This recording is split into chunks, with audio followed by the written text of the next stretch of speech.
Florida State versus Pittsburgh, it's probably going to be a lot closer than Seminoles fans would like.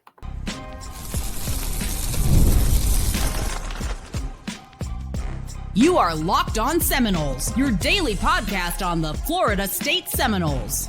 Part of the Locked On Podcast Network, your team every day. Back into Locked On Seminoles. I'm your host, Brian Smith, longtime college football recruiting analyst. Thank you for making Locked On Seminoles a part of your day each and every day here on the Locked On Podcast Network. Today's show is brought to you by our friends at Mazda. Like our players, we sweat every detail because when you make every move count, pulling off the unexpected is only the beginning.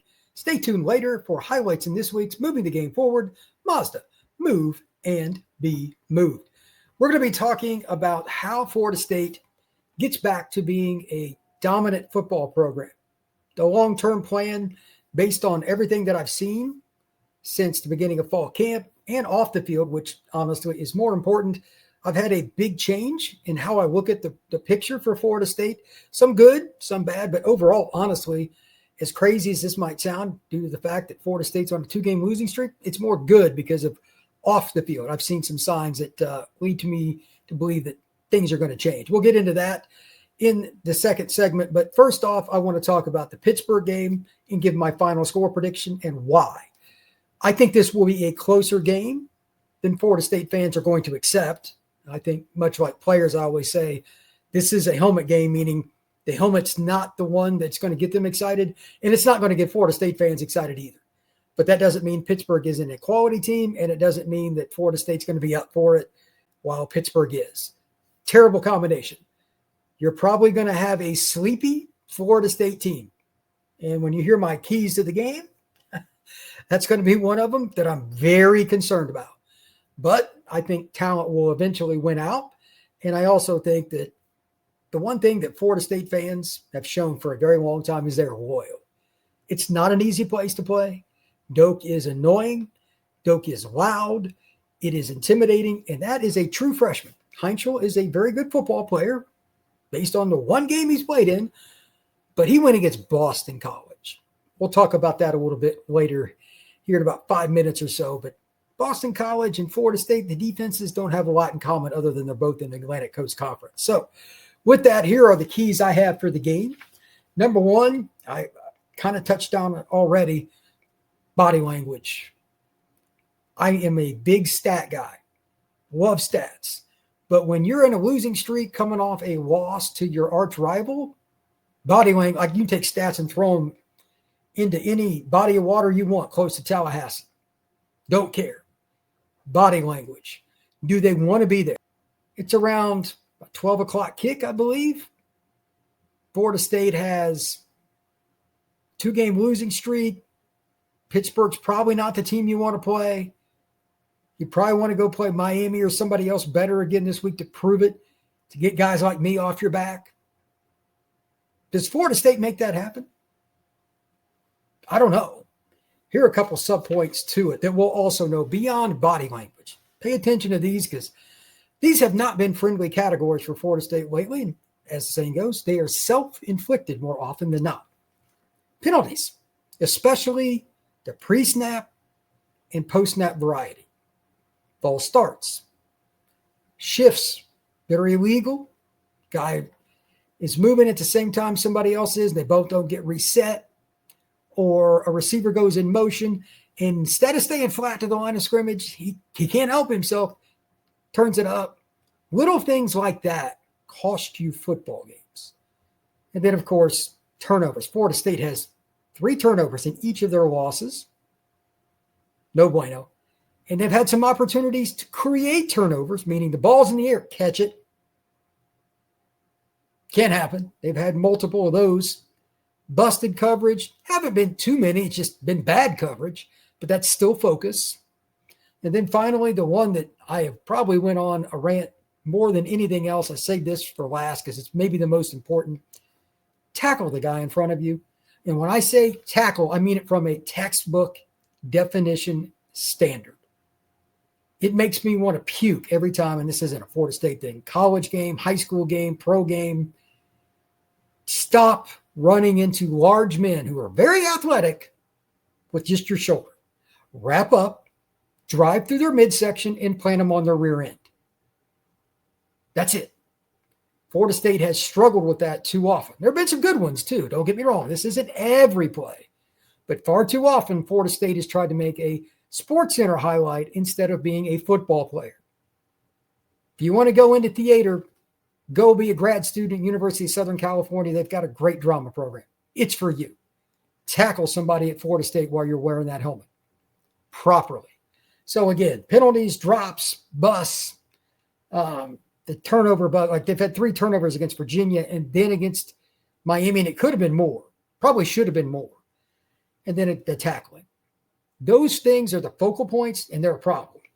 And then the other one I brought up with this being a helmet game. Got to start fast.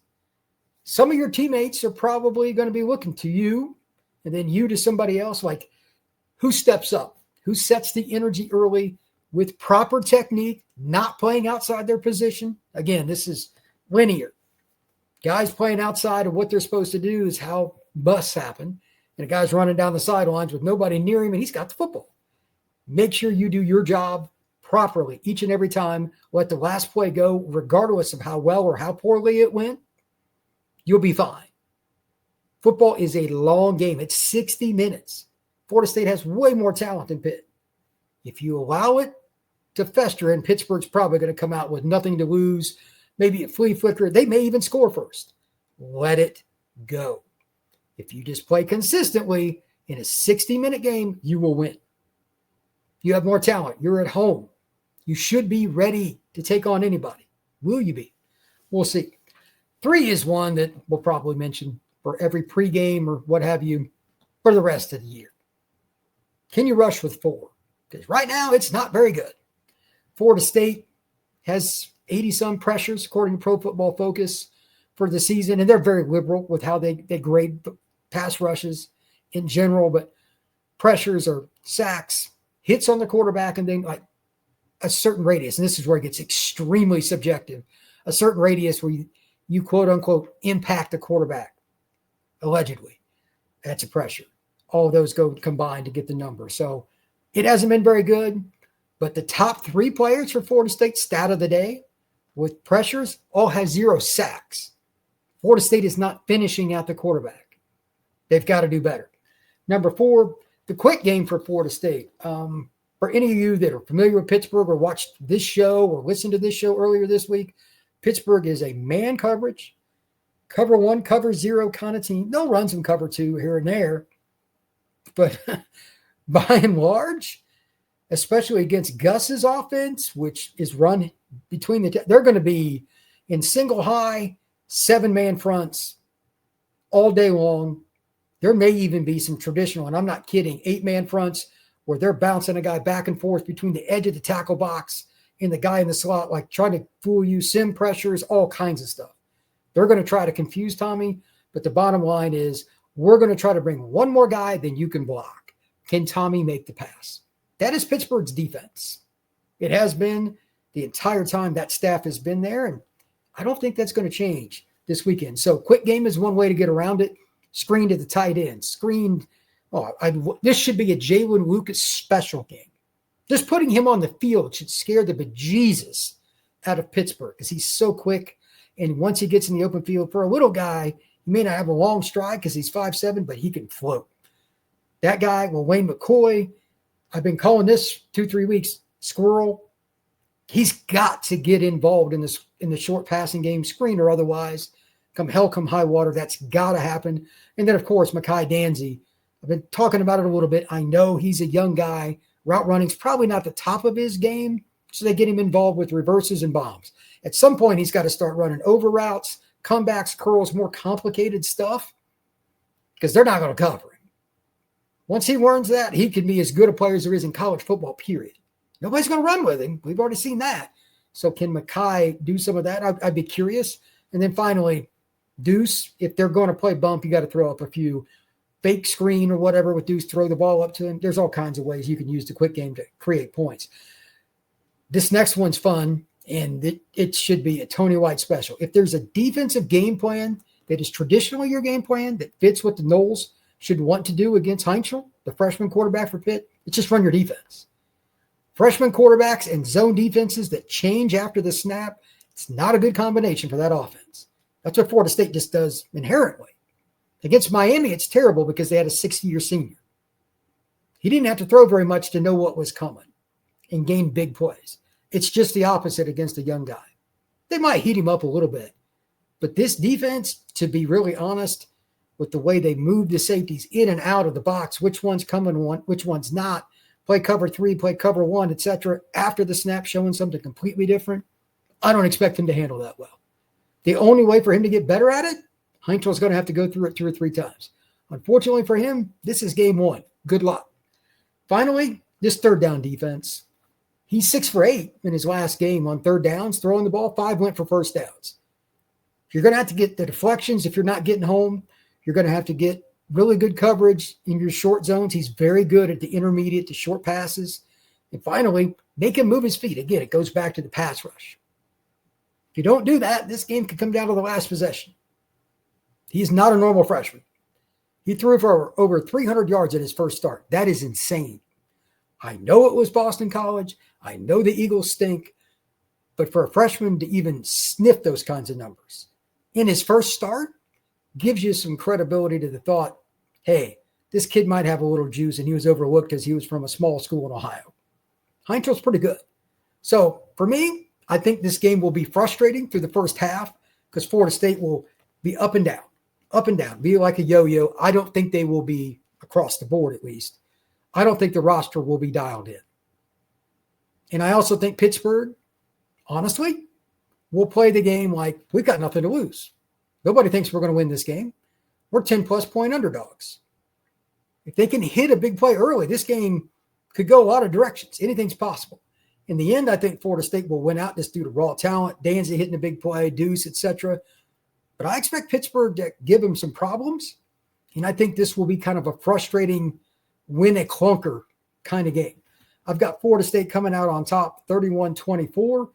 Heinzel will cause them some problems on third down. I don't think the run game will be good enough to sustain enough drives, especially once they get close to the red zone. They need to score on 30 and 40-yard plays to stay out of the red zone in general. I don't think they'll be able to run on FSU's massive front.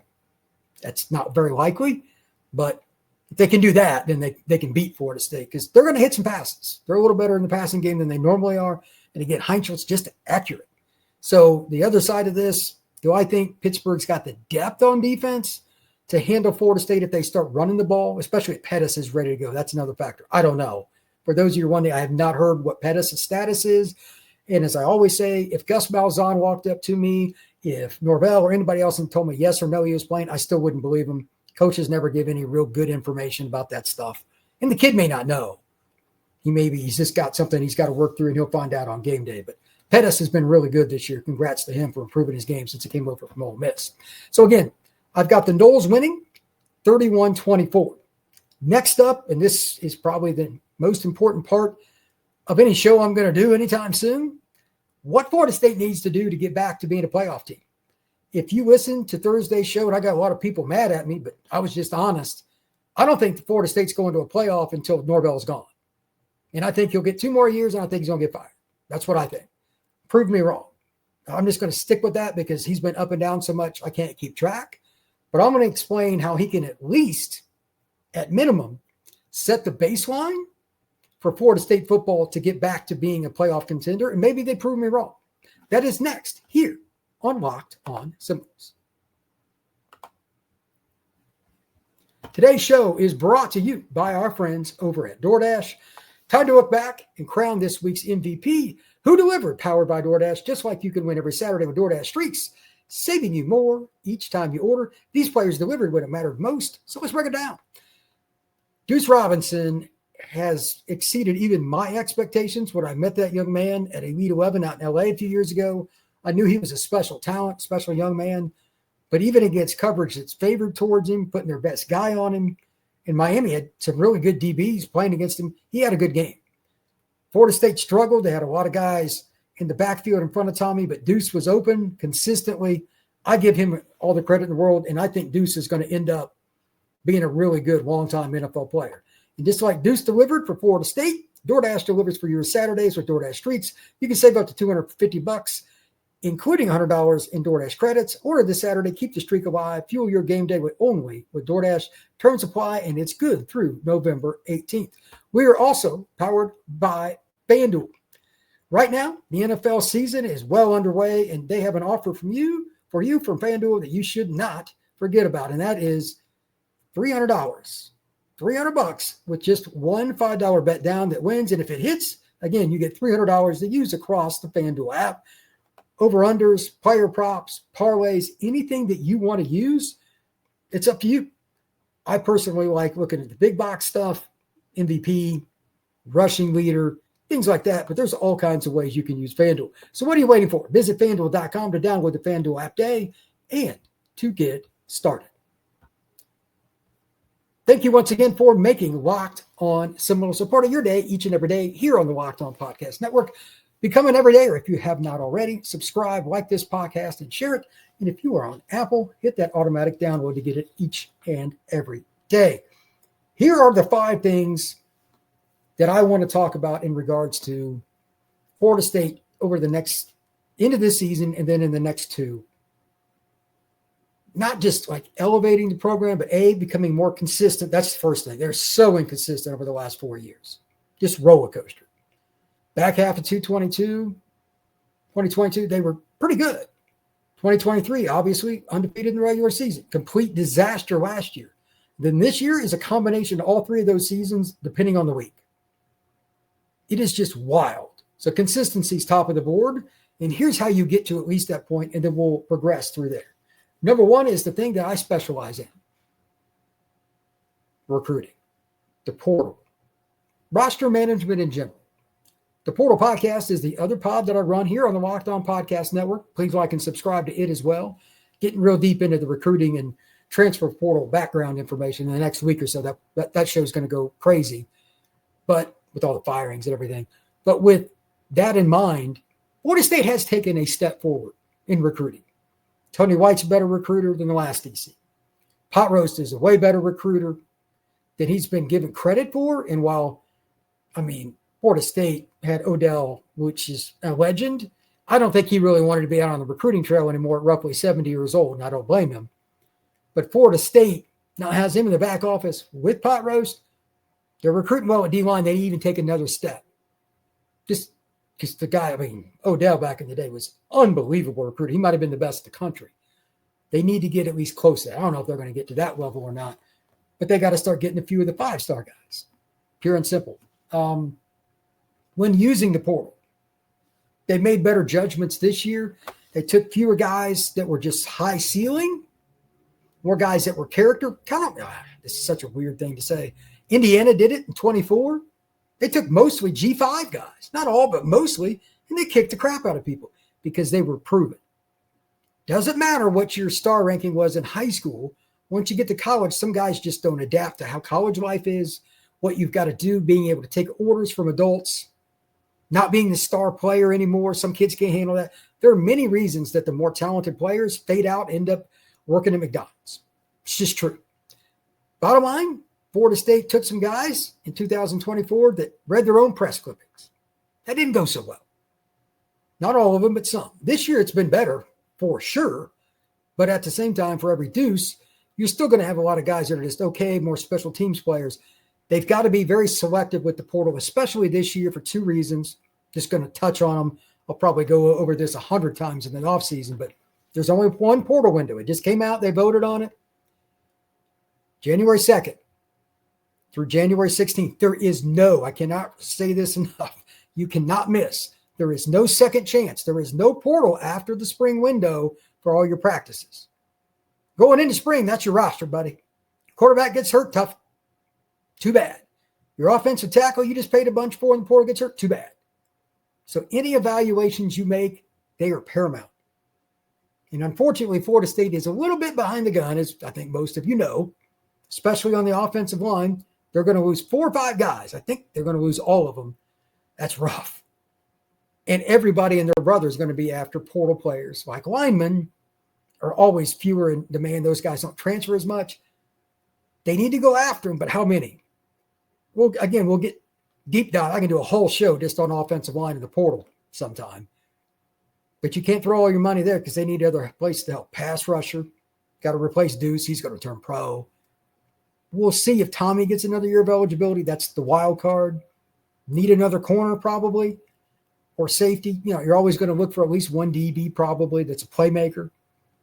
Linebacker could use another influx. They got a lot of holes, but you're still also trying to shift towards high school. So it is a daunting task to keep your high school kids happy, but be good again next year with some proven guys out of the portal. It's a fine line. And I'm not saying it's something I would envy for Norvell and his staff. It's rough. There are going to be some tough decisions, having conversations with kids, their agents, their parents to think, okay, it's our turn now. You go get a portal kid. It is what it is. You're probably going to lose a few guys no matter what you do. Just got to mitigate it. That's tough. And then finally, with that stuff, just recruiting, they finally turned this corner, and I'm happy with it, getting underclassmen on campus. Florida State's done a tremendous job of that since this new group of coaches have come in.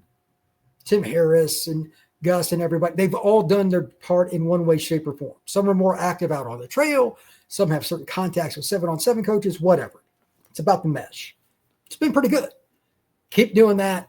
This will grow slowly, and that's fine. But they've got to do a better job, even what they've been doing this year. And next year, it's got to be even better. Every year, it just gets a little better. So we'll see. When we come back, I'm going to talk about 4 things that probably are not all that fun, but are paramount. One, they just did last year, but it needs to be an every year thing. Give you a hint. Holding your assistants accountable. We're going to talk about that next here on Locked On Seminoles. Today's show is brought to you by Mazda. And it's also Mazda's Moving the Game Forward episode, which means for those who believe it's not just about playing the game, it's about redefining it. These are the moments that do more than just put points on the board. They move crowds, move culture, and keep the game moving forward. Just like when Doak Campbell goes crazy because the players for Florida State are doing what they have to do. And to be honest, I'm just going to use a few examples throughout this season. The player that I think is starting to kind of catch FSU's fans' interest is Chroma. Whether it's a catch over his shoulder, whether it's that contact balance after he gets into the hole and there's not a lot of room, and he always just seems to plow forward. That young man's got a lot of upside. Hats off to Chroma because play after play, he's a special young man.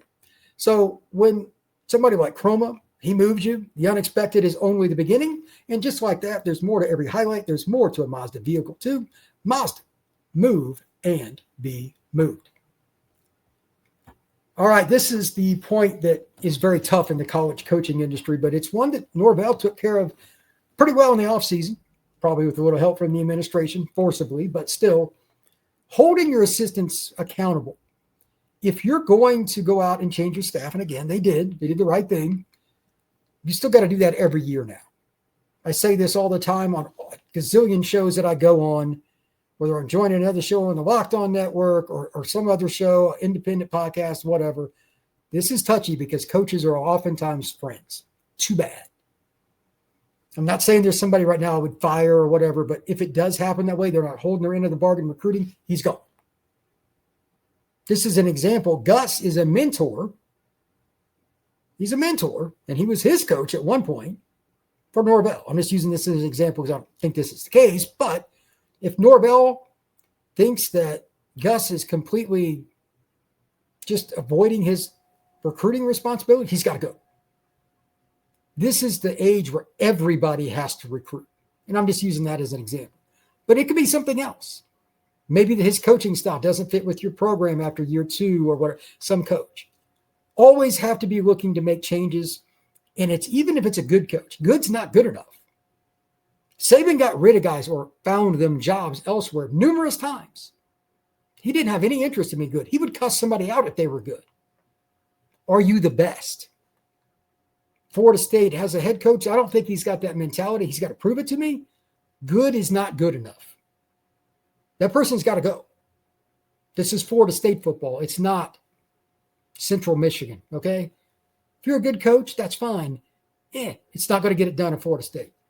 Just saying every year you've got to evaluate everybody under that, guys. And I'm not saying there's anybody I would put that under yet. I mean, we're only 5 games into the season, but Florida State has to hold guys accountable. Next, this is the one where it has nothing to do with Norvell. This is the administration. Money, pull the trigger. And what do I mean by that? They're going to have to be very creative between now and the next couple of years on how to get money. It's just a timing issue. You're trying to get out of the ACC, obviously. Norvell's contract is not friendly, and don't tell me otherwise. You would have fired him last year. We all know that. You got to have money ready for that in case things really go south over the next year or so. You're still paying on the renovations for the stadium, and you're going to need money for basketball. As the head coach there is doing a good job in recruiting and all that, and the other baseball. This isn't a one-sport institution, so you've got to find ways just to come up with extra money. I'm not privy to all the information regarding, or even close to it, who the big boosters are at Florida State, but you're all going to have to be more creative than what I've heard, like way more creative. I'm not saying that's favorable either, but Miami's got way more money right now because their main booster is the guy that runs the soccer team in South Florida. Is what it is. And they've got other people too, but that guy's probably a billionaire or close to it. That's a different kind of money. Florida State needs more money for buyout possibilities. It's just true. Helping with facilities, helping get out of the ACC possibly in a couple of years. It's going to take money. And if they do that, all those kinds of things, whatever one needs to be utilized, that money can help you get out of the ACC, get the right staff or whatever's needed, raise more money. And speaking of, sooner the better, I'm just going to say it. I'm not going to go into this. Just get the heck out of the ACC. That's why I put it in this order. It's going to cost a lot of money. Got to do it anyway. If you want the football program to be good, you're going to have to be in the red. There's no friendly because that contract that you signed, it's still signed. So if you went out in a quote unquote reasonably timely fashion, 26, 27, something like that, that's a big check. What is it going to be? 125 million or something like that? It's going to be crazy. So whatever it is, I don't know the exact number, but like 3 years maybe. It's going to cost a lot of money. And then finally, this one's just kind of fun. They've shown they can do this, and it's wild. One of the best ways to raise your program, to get those players, to get coaches to want to come here, is what they did the first game of the year. They won a nationally televised game. Doak Campbell is one of the special places in all of college athletics and really American sport. When Doak Campbell is rocking and Florida State's playing good, it's not real hard to sell Florida State to coaches, players, boosters, fans, students, anything you want. It's not. But Florida State probably needs to win one of, at least before the end of this season, the game at Clemson, the game at NC State, or the game at Florida. Right now, I wouldn't count on them winning any of them just because I don't know what you're going to get. They might beat Florida by 2 touchdowns or they might lose by 3. I have no idea. But winning those big games like that makes Florida State more attractive, beginning with recruiting, then the staff, then boosters donating. You need excitement. And on top of it, you can't have another downer game. You can't lose any more Virginias. That just can't happen. That's how you start to build the program. But just to reiterate, recruiting in the portal, how you handle that fine line of adding not just good players from the portal, probably a few expensive ones, because you need, unfortunately, especially O-line in a year that there's only going to be one portal window and everybody's looking for linemen, you're going to have to deeply, deeply overspend in the portal this year. There is no option because everybody else has to. Miami, they're going to lose 3 linemen. You know they're going to spend. Oregon's going to lose a couple of guys. Texas is definitely going to look in the portal. A&M's got a good O-line this year, but a few of them are seniors. They got deep pockets. You're going to have to overspend, or you're going to get run over, one of the two. And that doesn't mean you can't go out and get linebackers and all that stuff too because you need it. They're going to have to be selective while not running off some of their older players or younger players that you have hopes for. It's going to be interesting to see what they do, but they've got to find a way to take another step forward with Deuce probably turning pro, etc. It's going to be a really, really interesting December and January for Florida State. I can't wait to evaluate it and cover it, but that's going to be a challenge.